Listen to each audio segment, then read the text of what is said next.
Welcome to Flutespresso, sponsored by Flute Specialists.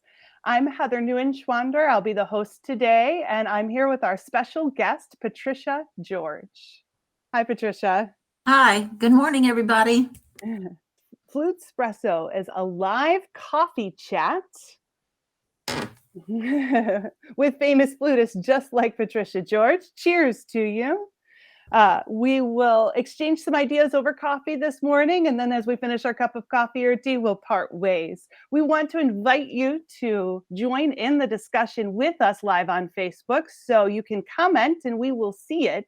And in order to entice you to comment and join the conversation, we're going to randomly choose one person from the comments to receive a signed mug signed by Patricia George, and also a free copy of her new Flute 101.5 book.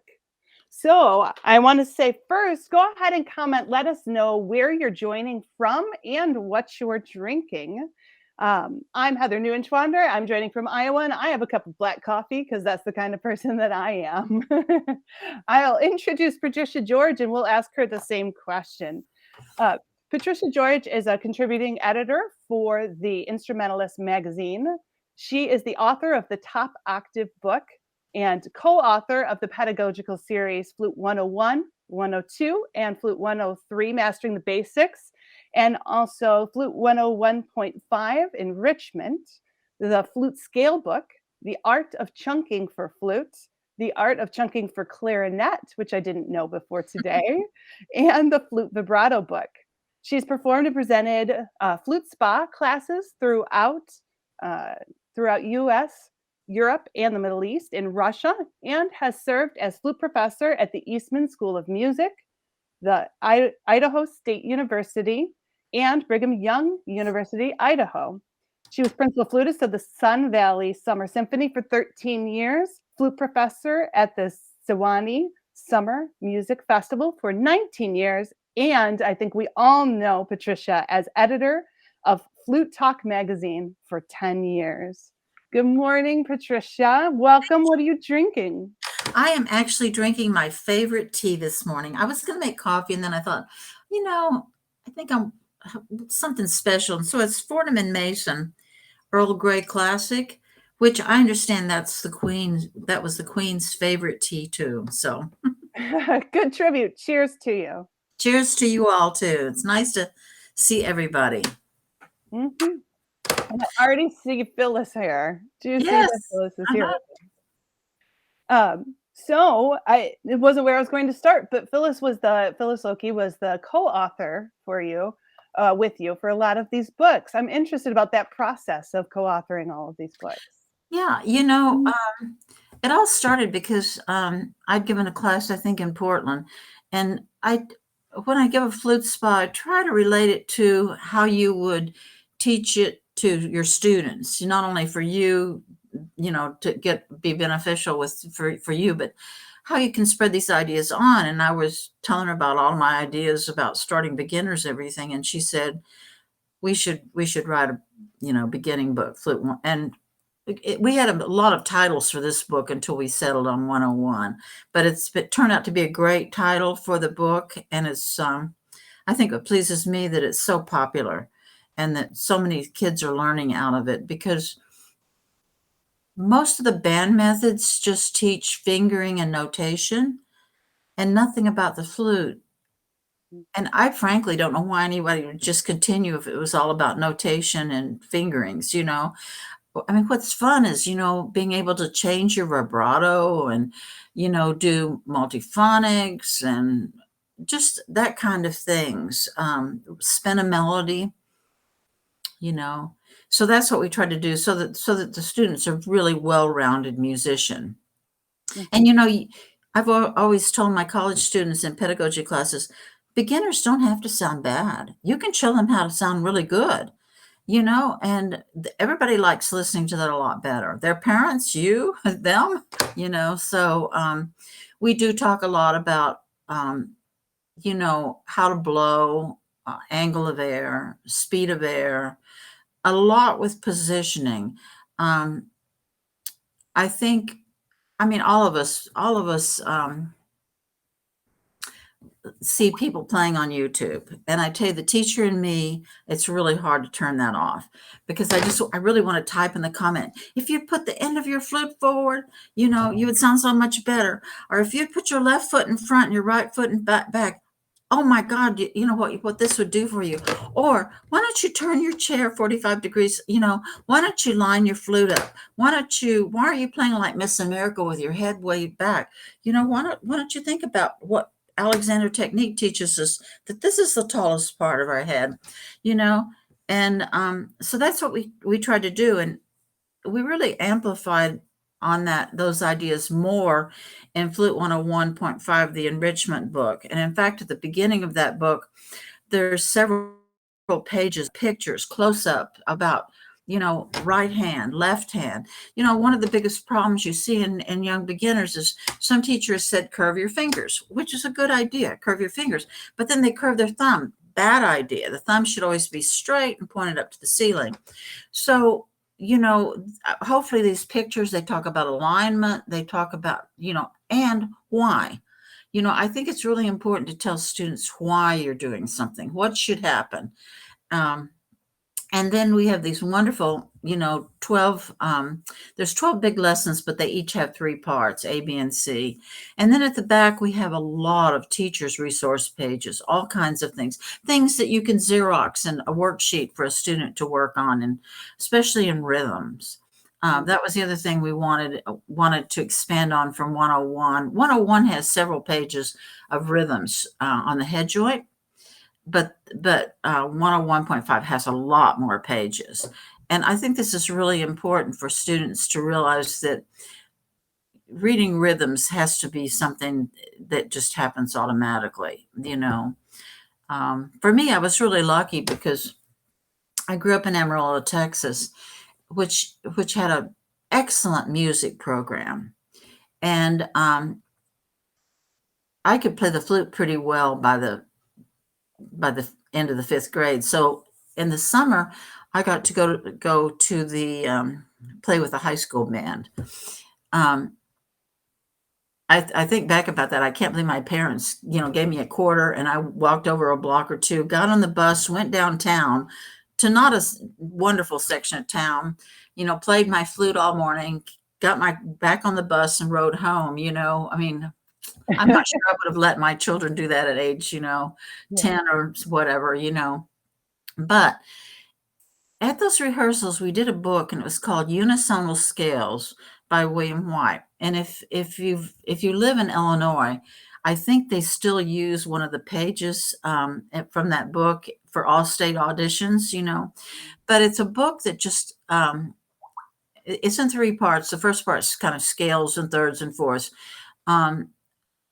Not written in the best way for flutists, but I think because it's written for a whole band, they had to make it work, you know. And then the middle section has even more scales, but they have a pattern that alternates major, minor, major, minor, major, minor, which is really helpful for a young person to get the minor in their fingers early on. But the third section was all about rhythm and style. And I am so thankful that I started going through that book at the end of the 5th grade. And we used that book every day until I graduated from high school. And, you know, the tempo increased. We did all the hard keys, but to hear a whole band playing in G flat together, you know, that's why this band was good. You know, I remember I think in my senior year for contest, we played Sources Apprentice. That's a very difficult piece, you know, and it was one of those arrangements that Hinesley did for the University of Illinois, I think, you know, but we played that kind of transcriptions all the time in band. And having that rhythmic background where, yes, you're counting, but you know, it's not like, wait a minute, where are the counts? You look at it and you know where the counts are. And so, you know, that's kind of what we're on a simpler level. That's what we were looking for in 101.5. I think the other thing about the 101.5 that's interesting is that we take an idea, say in an A lesson, the first thing out, which it turns out to be is the ringing D or the ringing E flat. Mhm. This is something I did with my students for years. Um, just reach for my flute. But the idea is you start the lesson with the D or an E flat. And you know why? It's because those are the two notes fingerings that are wrong. So my idea was if you start every lesson with it, they should remember it eventually. And you know, Yeah. but with the ringing D, we would go forward. And Barbara Conable called this spiral lunging monkey in Tai Chi, but it's this feeling of where you shift your weight from the right back foot to the left front foot. And the idea really gets the flow of the air coming out. It's wonderful, wonderful. Mhm. But over the 12 lessons, we vary it. And we want the teacher to ask to the student, what's different from this one to this one? Oh, well, this one's a dotted half note. Oh, this one's only a quarter note. Little subtleties to teach the student what questions they should be asking. Mhm. It's easy for us to ask the questions because we've had so much experience.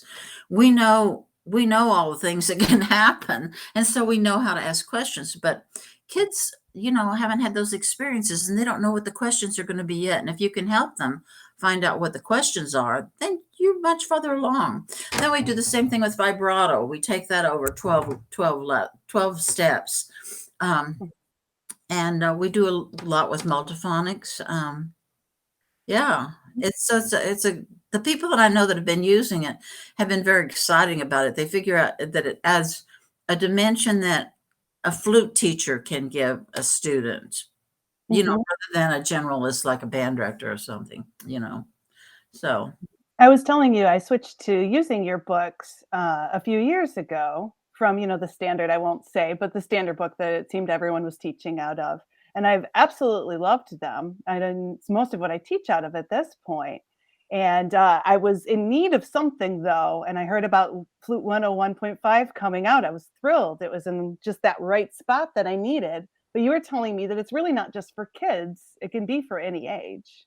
that's right. Yeah. I think it can be enrichment for teachers as well. I mean, maybe your questions say the right hand thumb. We talked about the left hand thumb, but we have an exercise that I took from the Suzuki violin training, and it's called the Coke can test. And you pick up a Coke can and you turn it over, and then you look to see where is your thumb in relationship to your fingers. And about a third of the people will be on the first finger, a third of the people will be in between, and a third will be under the middle finger. That's just human nature. But when you play the flute, you should play the flute that way because you want your hand to be in your natural position of function, um, so that you don't get injured. And so there's pictures of that, which means all three are correct. It's just which is the right one for your student. I Um, wanna send that to all of my students where I say almost those exact same words. Thank you. right, right. I think the other thing that we didn't get into, maybe down the line we will, is embouchure. Because I see people talking about embouchure all the time, and I would never teach embouchure by a picture or say you need to look like me when you play or anything. I think embouchures should evolve and you should play with your natural face, Mhm. whatever that is, because there's one muscle that goes all the way around here, and we call that playing with your clown lips rather than your lipstick lips. And through the use of harmonics and everything, octaves, um, you can evolve into the best embouchure for you. So I really prefer to say, how does it sound when you do this? Rather than, oh, you should look like this when you play because I do it this way. Right. You know, one of the revolutionary things that happened in my lifetime was about late 60s that Roger Stevens' book came out called Artistic Flute. I don't know if you've seen that book or not, but it's an amazing book. Roger Stevens was in the same class at Eastman with Dario Anthony Dwyer, who was principal flute in Boston. Willoughby was in that class. Kajala was in that class. Mhm. I mean, it was like a who's who, you know. And Mariano told me a later time, he said Roger Stevens was the least organized of them all. Mm. And at graduation, he said, well, Roger, what are you doing? And he said, well, I'm going to go out to California and I'm going to play in the movies. And Mariana said, well, get yourself organized. Of course, he got himself organized. This book he wrote is wonderful, you know. But the first thing out in the book, he has pages, several pages of flutists, professional flutists, embouchure. And his whole point is, look, all these different embouchures work. Mm. That's a huge thing that happened to us, for teachers to say, Yeah. you don't have to look like this. You don't have to frown. You don't have to smile. You don't have to, you know, let's see what it looks like when you do. Mhm. I had a student, you know, I think most people realize that probably the smiley embouchure is not the best because it tightens everything here and you need flexibility here, you know. But I looked at this girl and she just, the corners of her lips just went up. Uh, And I thought, but you're a naturally smiley person, even just when you're, you know, just when you're asleep, even, you know. yeah. And so I worked with her, and when we were looking for schools, I said, you know, you've got to ask, because I don't think a teacher should change what you have because you play beautifully, and there's no reason to change just because the corners naturally go up. Mhm. So, anyway, we probably don't need to talk about that. I love it. Uh, so the last thing I was going to say about the books, or this series of books, you had Flute 101 and Flute 102 and Flute 103, and then you did 101.5, which is kind of a curveball, not what we expected. So what's next? Well, actually, 101.5 was written during the pandemic, so it was written much later. Oh. We had already written, let's see, the scale book and the chunking book, the vibrato book, and then during the pandemic, I finished the top octave book. It was like a labor of love. I started in 2013, Mm. and then life just happens, you know, and I just didn't get it done. And during the pandemic, I thought, I'm going to get this done. And I have to say, my husband helped me a lot because I do not have the finale skills that Phyllis has. Phyllis is amazing. She can do anything in finale. You know, I say, well, do it this way and this way. And she says, oh, okay. And I can tell she gets this look on her face like, I've never done that before, but I think I can figure it out. She likes the challenge, you know, and then it comes back better than what I'd hoped for. But anyway, my husband helped me get that finished. And then the 101 we did. And we did that because people said that when they would get students who had only been in a band method book, you know, the kids and their mothers didn't really want them to go to 101 point, you know, because that's where they really needed to go. But they Yeah. really, you know, so we thought, well, it's kind of a review with expansion, only with fluty things. All the fluty things they would have missed, you know. I like that. So, yeah, yeah. Hey, you told me a great story about the scale book in its original title. Yes, yes, yes. Um, Phyllis was on a cruise to Alaska, I believe, and I think it was really foggy, so she couldn't see anything. So every time they'd get into port, she'd call me. And in one of the calls, she said, I think we should do a scale book. And I said, okay, but if we do it, it's going to be the best scale book ever.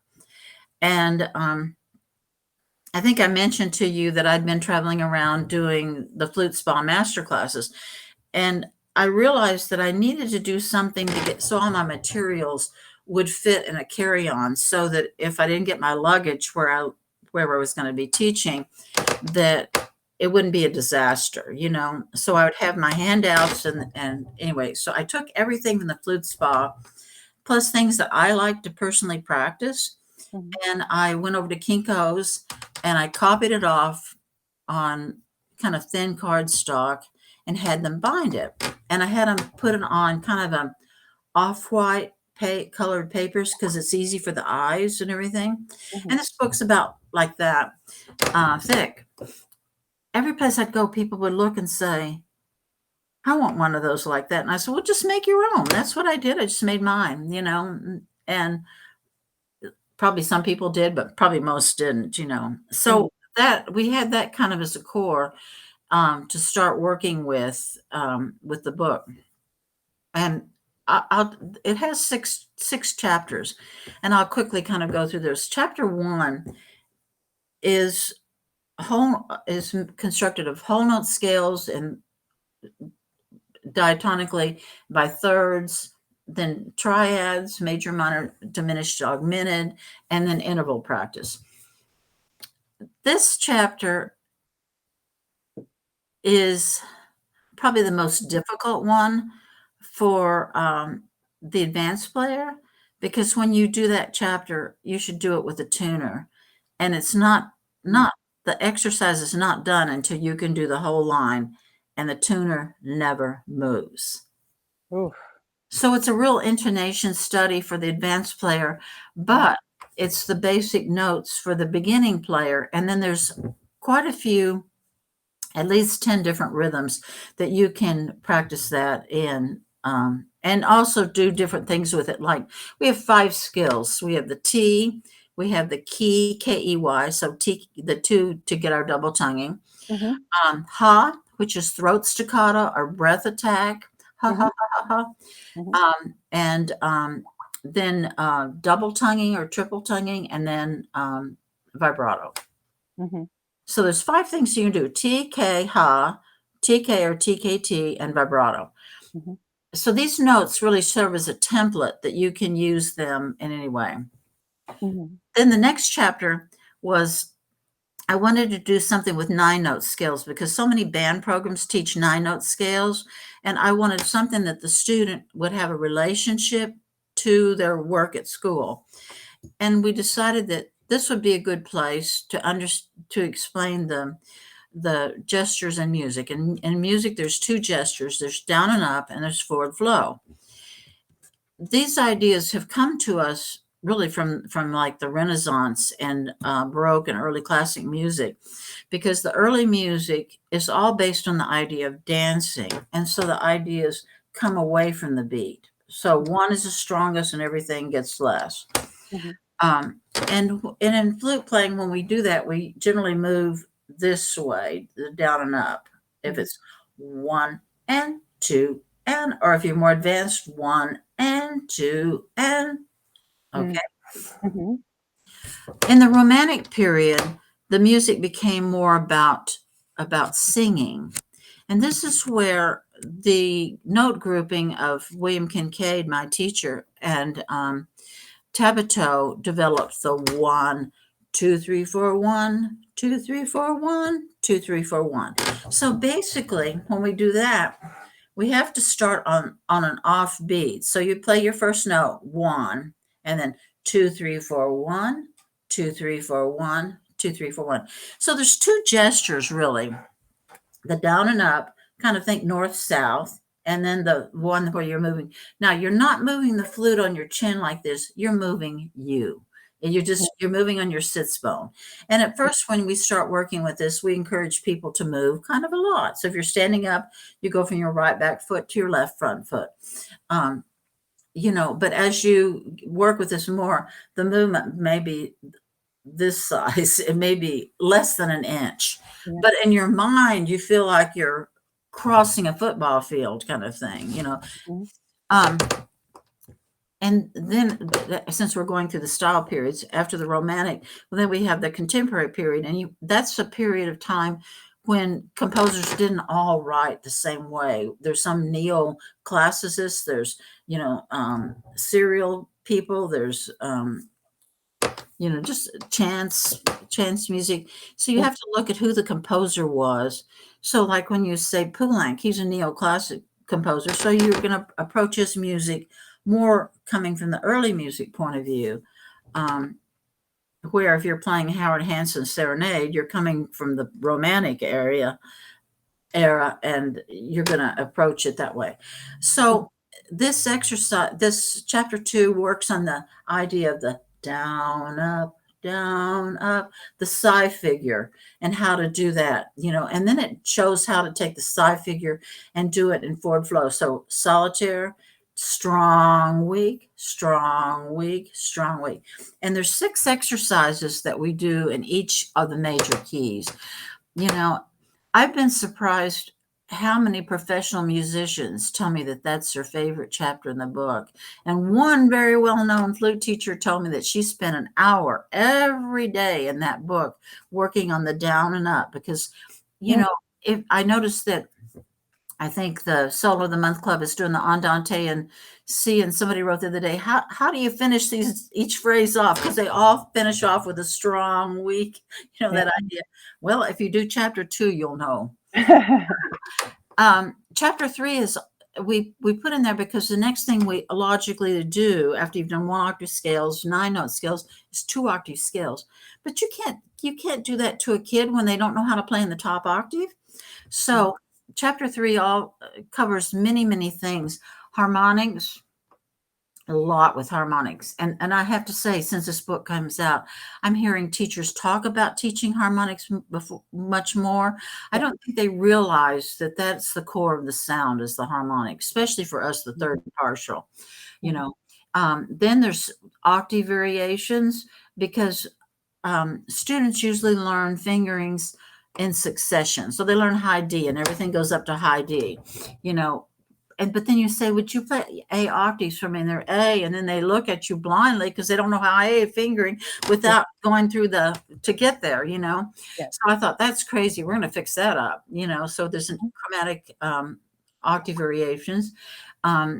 There's a wonderful trill exercise where the whole idea is you start in the middle of the flute, and first you trill this side, then you trill this side of center so that the flute doesn't do this, because as we take fingers off, the flute wants to go up, and as we put them down, you see that in your kids, the flutes are going like this, and you think, wait a minute, the flute's got to be still, all in the fingers move, And there's a wonderful exercise.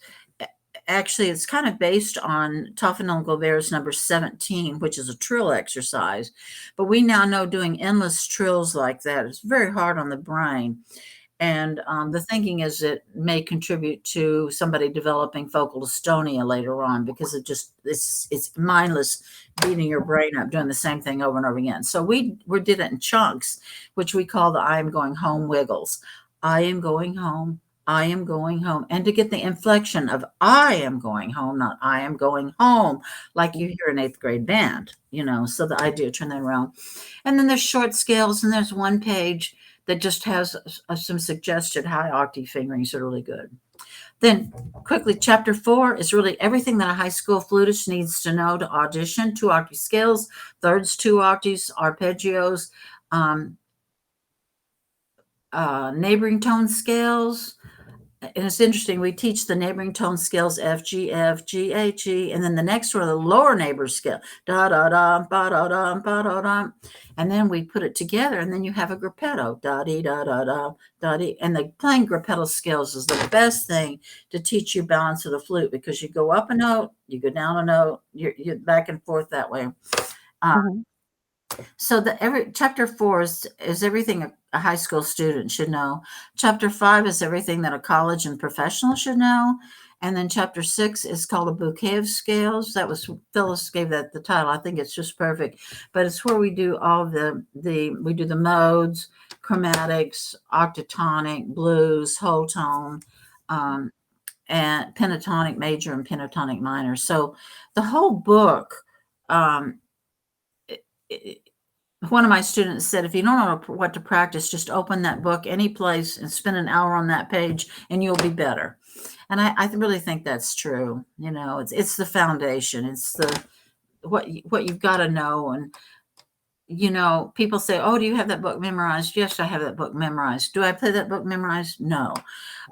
Because I think it's really important to, when you're doing 7th chords or something or whatever, that you actually see the patterns, and that repetition of seeing along with having them in your muscle memory, I think helps you a lot when you're sitting in orchestra and you're sight reading something. Which doesn't usually happen, because now in orchestras, they give you the music ahead of time so you can come prepared, and saves a lot of time. But when you're a kid, in youth orchestras or in honor bands or something, sometimes you are sight reading. And or if you have a job where you totally sight read all the time, like doing jingles or something like that, this will help you being able to to not only see something, but have it in your muscle memory too. The other thing that Phyllis really liked, I had marked the quality of each triad, major, minor, diminished, augmented, or and the seventh chords and everything.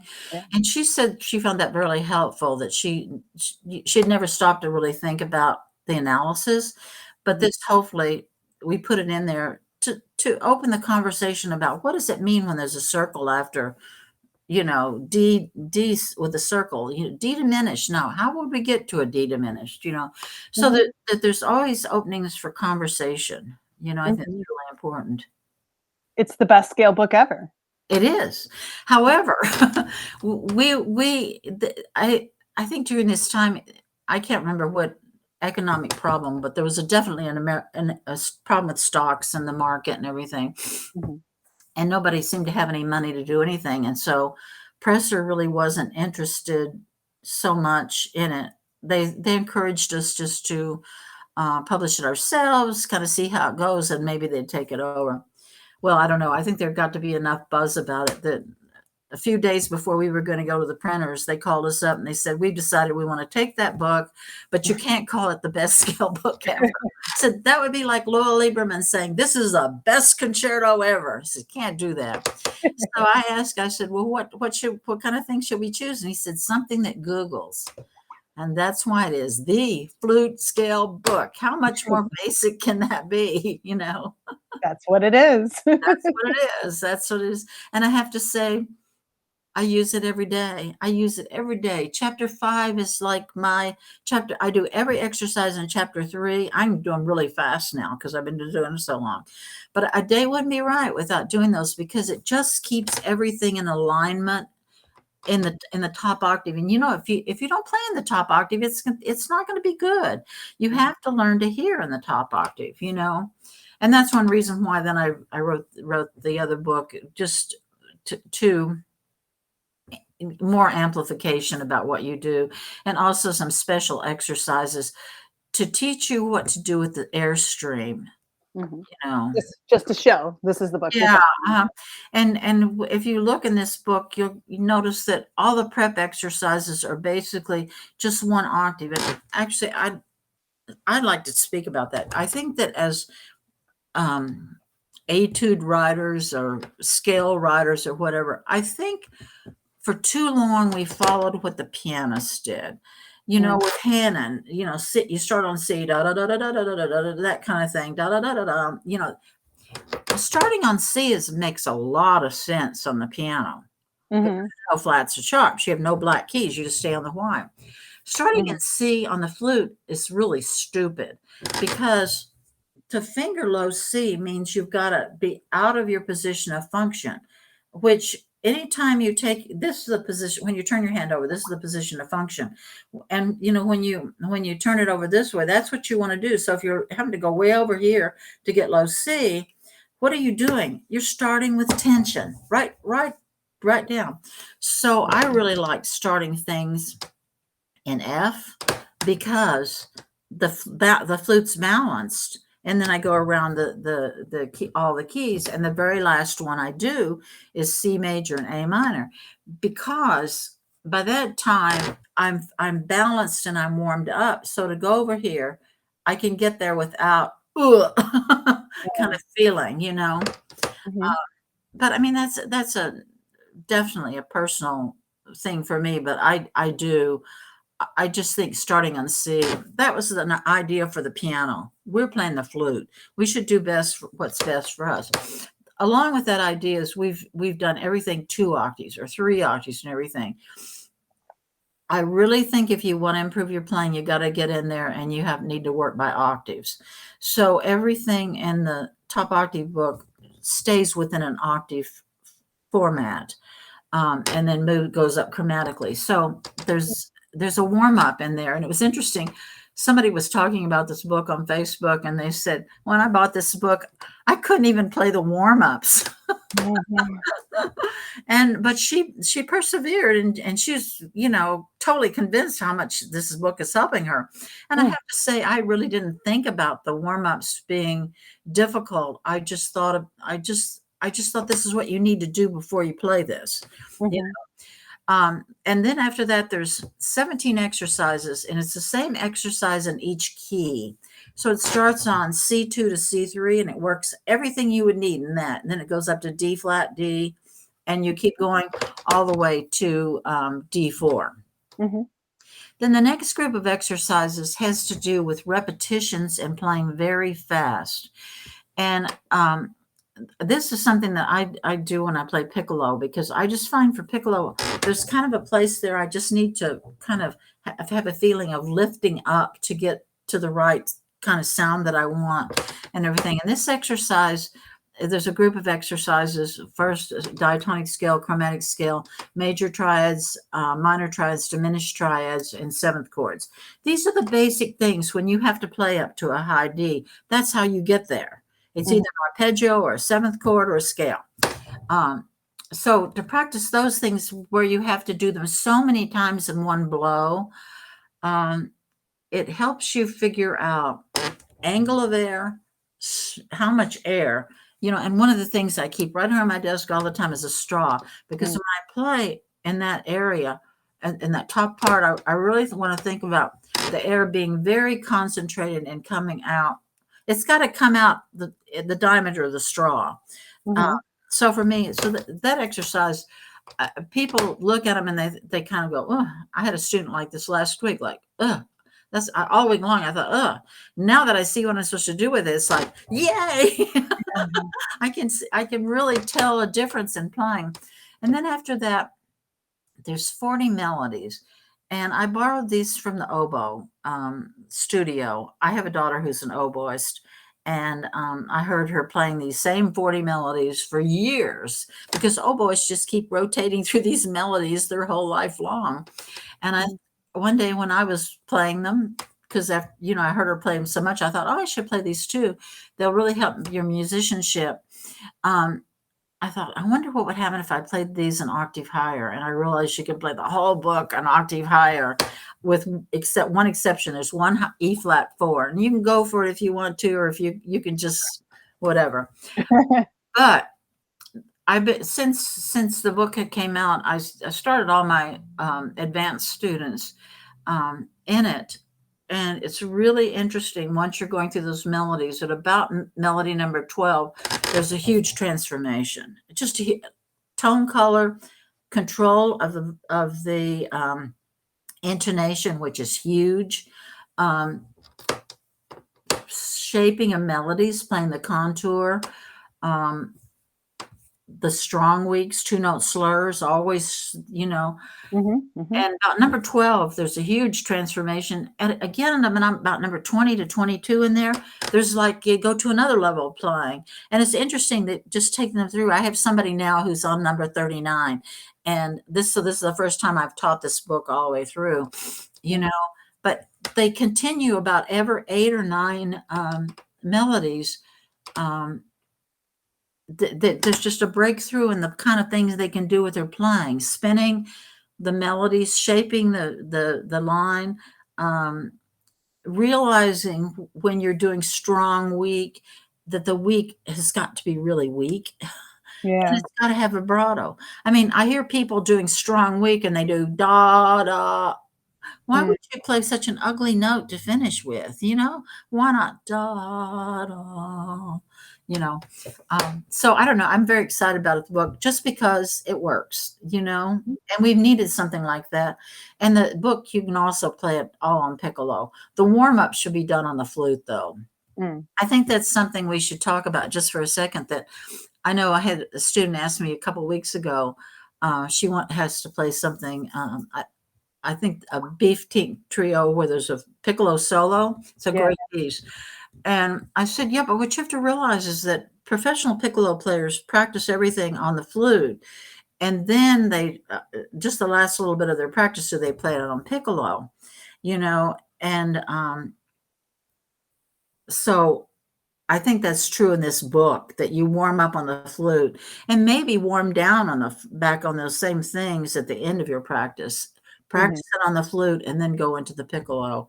Um, but it's amazing when you play 40 melodies, 8 VA, where they're all in the stratosphere, what it does to your ear and to your intonation. You know, Mhm. it's really, hopefully other people will find it helpful too, but it surely helped me. I think what I can say, Phyllis and I both could say about our books is there are things that we either tried with our students to help them improve, or we tried with things ourselves to improve ourselves. Mhm. Stuff that didn't work, we discarded, and the stuff we worked is printed in the books, So Mhm. Well, I think we're all motivated to go warm up and do our scales and practice. So I want to remind those of you joining us live, please do comment with your questions or thoughts for Patricia. And we are choosing one person from the comments randomly to receive a free copy of the Flute 101.5 book and also a signed Flutespresso mug signed by Patricia George. So please do comment with your questions, your thoughts. Let us know where you're joining from and what you're drinking. And I do want to make sure that I ask you about your time editing the Flute Talk magazine. 10 years. 10 years, yeah. I have to say that it was one of the best experiences of my life. Um, when I first started, I really didn't know what I didn't know. It was one of those cases.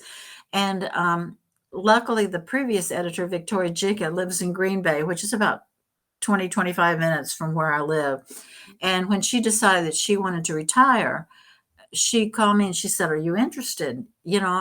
And she said, "Because I'm going to tell the publishers that I'm going to retire and suggest maybe you might want to take over," because I'd been writing a column for them every month for quite a number of years. I'm not exactly sure how many years it was. It was a lot of years when you think about writing 10 columns a year for, I don't know, 15 years or something, maybe not longer.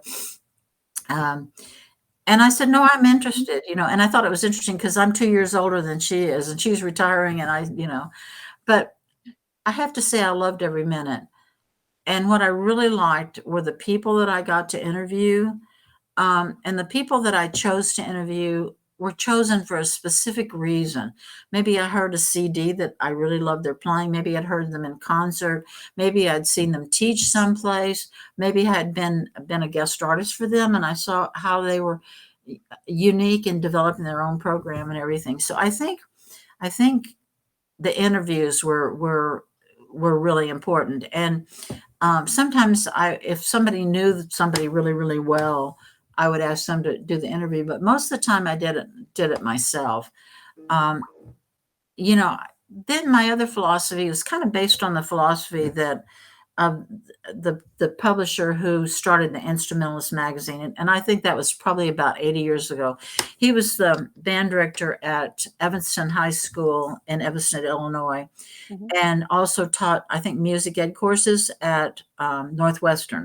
Mm, mhm. And his idea in starting the magazine was that a band director would get the magazine at lunchtime, scan through it while he was having lunch, find something that he was interested in teaching, and teach it that afternoon. So, right, read it at noon, teach it at 1, right? Right. Yeah. And see, I liked that idea. And I kind of looked through older flute talks and I just thought there's not enough that helps us play better or be more expressive or uh, be effective in teaching repertoire. How does a great teacher teach the exposition of Mozart G major? Mhm. I mean, that's the kind of thing I wanted. And so I just found people that pretty specific about, I've seen that you do this. I want you to write about it, and let's make it where somebody can understand very quickly. Can I do a something that a handout like thing that could be an attachment that you can download and print off for your students, and on the website, there's under Patricia George's extras, there's a lot of things you can download and use with your students. I'm not sure that the website is working right now. The plan is, I believe, to take all the articles from Flute Talk magazines, and have them on a special part of the instrumentalist webpage, because they realize what golden material is there. I mean, I just know from my 10 years there's some real gems, our friends who are having coffee with us today might be interested in the two biggest things that were requested. Number one was Wally Kajala's ornamentation of the slow movement of the piccolo C major concerto. I don't think a week went by that somebody said, "Where do you find that?" And then the other thing was Michelle DeBoe's scale game. And those two things people have used and used and used through the years. And that's what I want for many of the things in there, that they're so helpful to the teacher. They can use them and the students get better. Really better and better with understanding. I mean, I think right now we have a real problem, and I think it's students are so attracted to playing fast. And you are on Facebook, and people send you videos, or you hear something, and I heard somebody play the C major movement for the Bach C major sonata, the one that Baker had all of his students play every day long, just as a double tonguing exercise. This guy played it so fast, it was like in one. And I was just sitting there thinking, why? There's no phrasing at all. And then the same person put up a few days later, the Scherzo to Midsummer Night's Dream. And I thought, wow, you've never played this in orchestra, because let me tell you, we practiced at 88, but it's the very last thing that happens in the movement. And by the time it gets to us, the clarinet can't tongue fast enough, and it's just a lot slower, So the question is, not how fast can you play this, because you're never going to play it that fast, but how slowly can I play it and still make my breaths, So, I think this problem, this fascination with playing fast notes it bothers me, because it's at the sacrifice of turning a phrase, of having a really incredibly beautiful, expressive sound. And really, I think that for me, that's more what I'm interested in, rather than the athletics part of flute playing. Sure. I mean, I can play fast. When you practice chapter 5 in the scale book every day, you get where you can play it really fast, and I have this warm-up routine and I'm happy I don't know if you ever send out things that I'm happy to share with you to send out, or if you email me at georgeflute@hotmail.com, I'm happy to send it out. It's a routine that I started. It's called my laundry routine, because I did it when I was doing my laundry. And if you can do that in 25 minutes, you're good to go. You have enough technique, which means then you can spend your time developing a beautiful ringing sound, doing harmonics. You can work on the vibrato, being expressive, where you can change the height and the speed, and that's where the expression comes back. And that's what we're missing. I think when you look at the big question is when they have these really good competitions, the Kobe in Japan, or Nielsen, or in Europe and everything. Why are there no Americans, or very few Americans? As a teacher, that concerns me. Yes. And it has to do with being able to tone, expression. I think anybody can play notes. Flute is not that difficult coordination wide. Flute players go very quickly at the beginning, where some of the other, poor French horn players don't go that quickly, because they really have to, the harmonics of each note is so close together. It takes them a while before they have accuracy. And so, anyway. There's a couple comments I want to make sure we highlight here. I think I can show it on the screen. Here we go. If you're using the chunking book and the flute scale book, are you past using Flute 101.5? No. And I think especially if you're a teacher, you're going to find it very helpful it's interesting. My mother was a teacher. She taught clothing. And many of her students went on and worked in the industry in Dallas. One of them actually had their own line of clothes that you could buy any place, And I remember her saying one day, she said, teaching is easy. You just say, this is where the student is. This is where you want them to go. And then you break it down to little bits to get them there. God, that was genius. That was before chunking, but that's what chunking is. But I think what many people, teachers and players themselves are not able to figure out how to break that down, over a succession of time to logically get where you want to get, So I think 101.5 is something that really helps you do that. It gives you ideas like, if I did this, then I could do this, then I could do this, and then I could do this. And maybe you would say, oh, wow, I see how this goes. I think I want to do this. Wonderful. That's what we want. I don't think creativity can be taught, but I think we can teach elements of what creative people do, different things that they use, and who knows what happened to you, my problem is, how do you turn the creativity off? I have more ideas than energy at this point. So, There's another comment here. This is a long one. We'll see if it will fit. Oh, some of it fits, and I'll read the rest. I have an adult student who has tendonitis in college, right hand, coming back to the flute now. Been trying to make sure the wrists are relaxed and doing a lot of head joint and left hand exercises, then easing in right hand. Any suggestions to help avoid any further stress or injury to the right hand? Yeah, I would look at the pictures in Flute 101.5. The right hand, anytime you're working with the right hand, you want to go back and make a fist, because this is how it's like erasing all your bad habits. Okay. Now we know the hand works around the middle finger. So you put your middle finger then on the E key, and then you drop your fingers to the other key. See, what most of us do is we put our F finger down, and then we stretch to the E, and then we have to stretch even more to the D.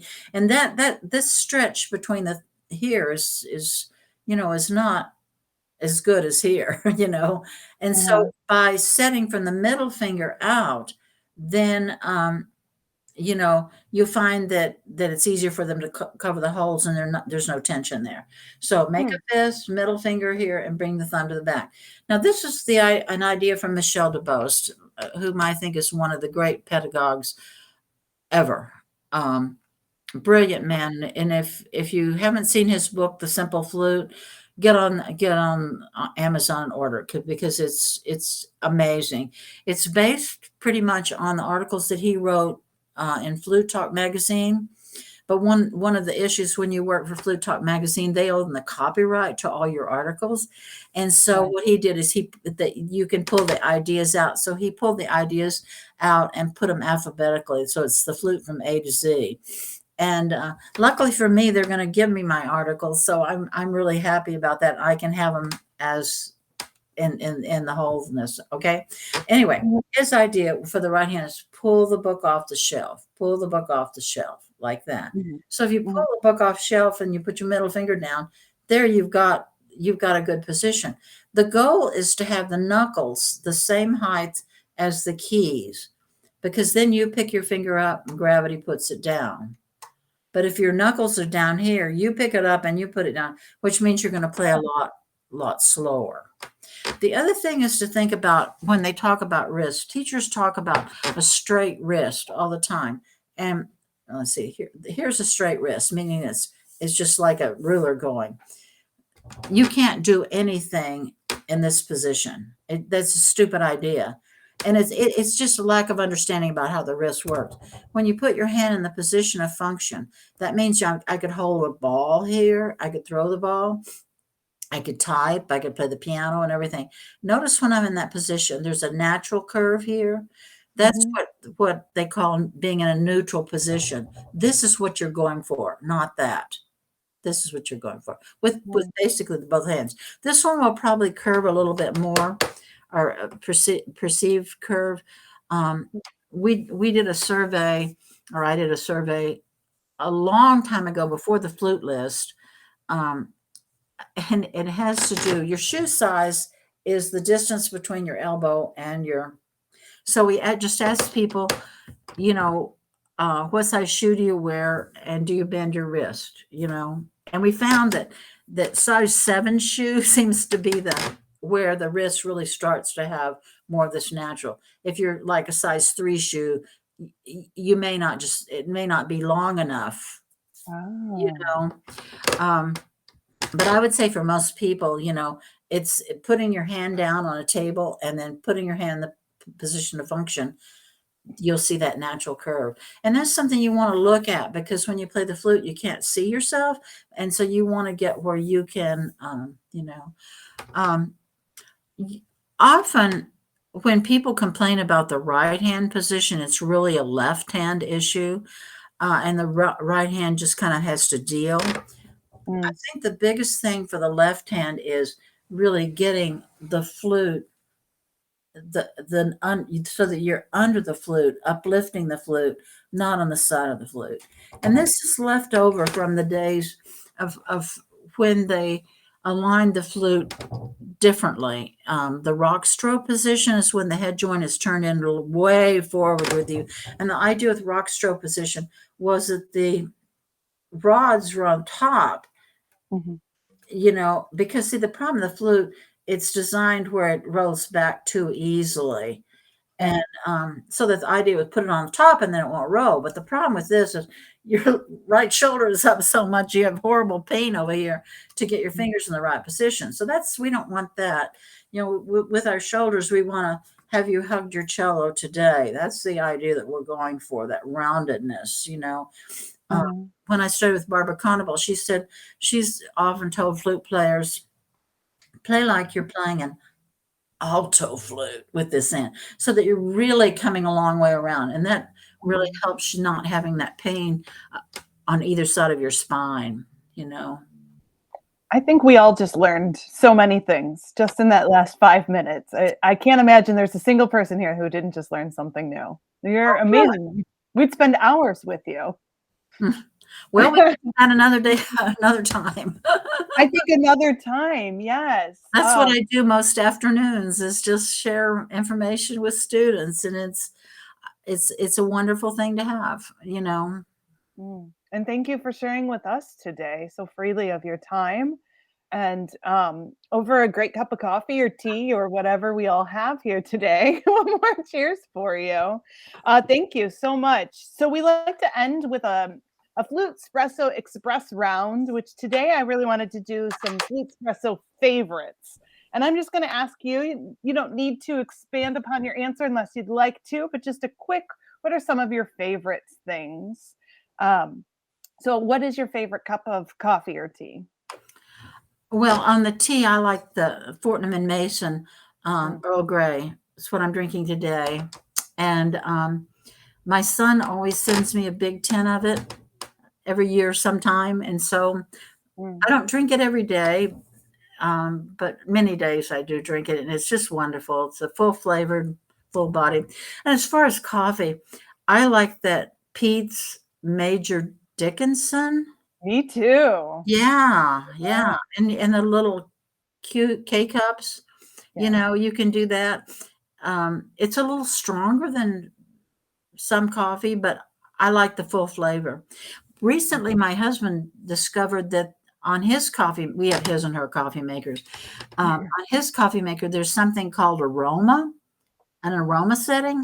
And I have to Oh, say, when he makes coffee with that aroma setting, I don't know what it does, but oh my mhm. gosh, is it good? You know? I aspired to have his and hers coffee makers now. That's amazing. But we can drink coffee together, you and I. We have similar ideas. Let's see here. What is your favorite time of day to practice? Oh, early morning. Mm, And it yeah. wasn't always the case. You know, when you're teaching and you have children, for years, I started my practice at 10 o'clock at night till midnight for years. I'd warm up in the morning with my warm up, my laundry routine. And then, you know, I'd play with students off and on during the day, but my stuff would be at 10 o'clock at night, which I was lucky because my husband loved to put children to bed. And so at 10 o'clock, you know, he'd say, okay, you know, story time. And he would give them the choice either that he'd make up a story about them, or he would tell a story about uh, something that happened in his when he was a little when Tommy was a little boy, Mhm. or questions. And it's interesting. I mean, he did this for years, and you know, all my children are musicians. And one night they were talking about something in Mahler Five, you know, and I thought, well, these questions have certainly evolved all through the years and everything, you know. But I think it was good for my kids to hear me practice every night because all three of them are really good practicers. They're very efficient. I mean, they do things in the right order, you know. So, Mhm. That's great. What's your favorite place to visit?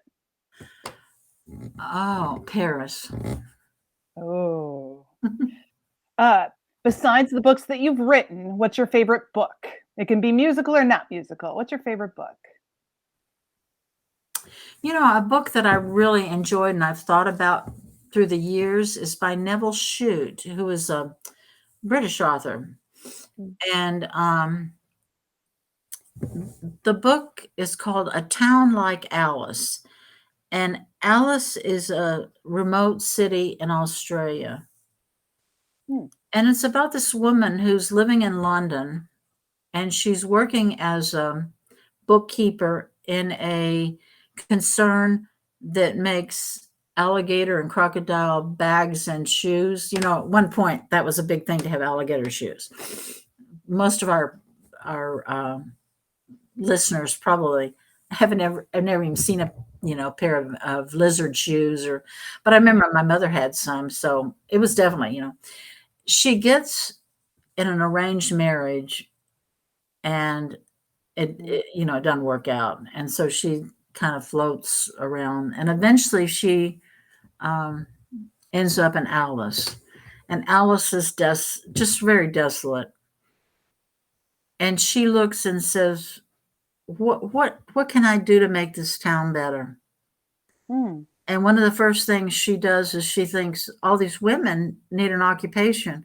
So, based on her knowledge from just being the bookkeeper in this place where they made lizard shoes, she taught these women how to make lizard shoes and purses. mm, And then she sold them back in Britain.